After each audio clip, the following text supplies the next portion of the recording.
اچھا جی، جو لوگ کہہ رہے ہیں نا کہ جنگ بند ہو گئی ہے تو سیز فائر ہو گیا ہے، ان کے لیے میرا ایک بالخصوص مشورہ ہے. سیم اسی طرح جو ہے نا، آج سے 6 مہینے پہلے بھی ٹرمپ نے یہ کہا تھا کہ اب جنگ بندی ہو گئی ہے، ہم ایران کے اوپر کوئی اٹیک نہیں کریں گے، اور مذاکرات کی باتیں چلنا شروع ہو گئی تھی. تو مذاکرات کرتے کرتے انہوں نے بہت بڑا نقصان پہنچا دیا خامنئی صاحب کو شہید کر کے. تو یہ ٹرمپ نہایت ہی جھوٹا آدمی ہے، نیتن یاہو بھی جھوٹا آدمی ہے، اور یہ یہودی لوگ جو ہے نا، ان کا کوئی دین، مذہب اور سچ اور ایمانداری کے ساتھ ان کا کوئی تعلق نہیں ہے. جب ان کا تعلق ہی نہیں ہے ایمانداری کے ساتھ، سچ کے ساتھ، تو یہ جھوٹ کا سہارا لیتے ہیں. یہ شیطان کے، ابلیس کے دوست ہیں.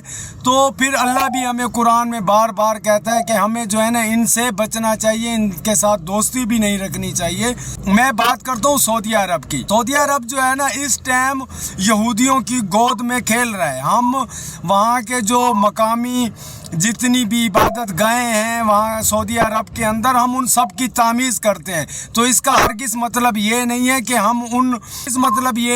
ہم سعودی بادشاہ جو بھی چاہے وہ جتنا غلط قانون ہو اس کا ہم ساتھ دیں. ہرگز ساتھ نہیں دیں گے. جان تو دے سکتے ہیں لیکن سعودی عرب کے بن سلمان کے غلط فیصلوں کا ساتھ نہیں دے سکتے. اہل تشیع جو ہے شروع سے ان کی جو ہے نا کوشش رہتی ہے، شخصیت کو اہمیت نہیں دیتے ہیں اہل تشیع. یاد رکھیے گا میری بات، شخصیت کتنی بڑی کیوں نہ ہو، کتنی چھوٹی کیوں نہ ہو، اہل تشیع جو ہیں کردار کو سراہتے ہیں. کردار جن کا مضبوط ہو، کردار جن کا اچھا ہو، ان کے ساتھ اس کے ہاتھ چومنے پر مجبور ہو گیا، اور وہ کہتا ہے کہ ہمارا مشکل ٹائم پہ جو بھی کام آئے گا ہم اسے قیامت تک نہیں بھولیں گے، وہ ہمارے دل کے اندر بہت گہری جگہ بنا جائے گا. تو پاکستان کو بھی چاہیے، دیکھیں مجھے اتنی کوئی خاص ضرورت نہیں ہے کہ سعودی عرب کے خلاف، حکومت کے خلاف بات کروں یا پاکستان حکومت کے خلاف بات کروں. میں کوشش کرتا ہوں حق اور سچ کی بات کروں.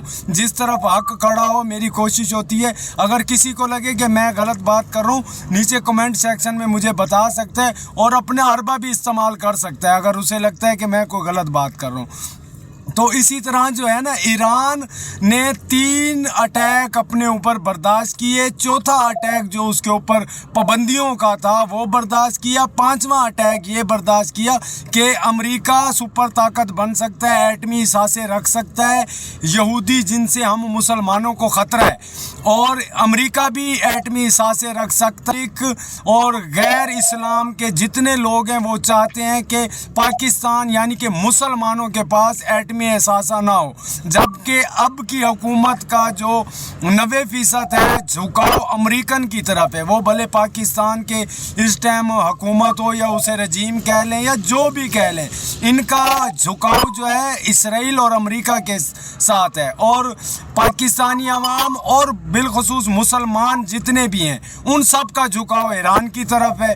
امریکہ نے یہ بھی کہا ہے کہ 30 دن جو ہے نا ایران اپنا تیل جو ہے نا اس پر پابندی اٹھا دیتا ہے امریکہ، اور 5 دن کی ٹرمپ کہتا ہے کہ میں جنگ بندی کا بھی اعلان کرتا ہوں. اس کا ہرگز مطلب یہ نہیں ہے کہ یہ پیچھے ہٹے ہیں. یہ ضرور پیچھے ہٹے ہیں، لیکن یہ بڑا حملہ کرنے کی سازش کر رہے ہیں. ان یہودیوں پہ جو ہے نا بھروسہ نہیں کیا جا سکتا. جیسے کہ کسی بات کا بھروسہ نہیں کرتے ہیں، وہ صحیح کہتے ہیں کہ ان کی بات کا بھروسہ کرنا بھی نہیں چاہیے. یہ نہایت ہی جھوٹے اور فراڈی ہیں. اور پاکستان کی حکومت کو بھی چاہیے، اگر وہ عمران خان کو رہا نہیں کرتے یا اور عمران خان کے جو حق کی چیزیں ہیں ان کو اگر یہ صحیح نہیں کرتے، تو کم از کم اسرائیل اور امریکہ کا ساتھ بھی نہ دے. اور اس سے ہمیں کچھ نہیں ہونے والا. شاید یہ حکومتیں سمجھے کہ عوام کو کچھ ہوگا. ہم اپنی منزل جو ہے خود ڈھونڈ لیں گے، آپ کی مدد کی ضرورت بھی نہیں ہے ہمیں. لیکن آپ اپنے پاؤں خود جلائیں گے. یہ اسرائیل آپ کو معاف نہیں کرے گا، یہ امریکہ آپ کو معاف نہیں کرے گا.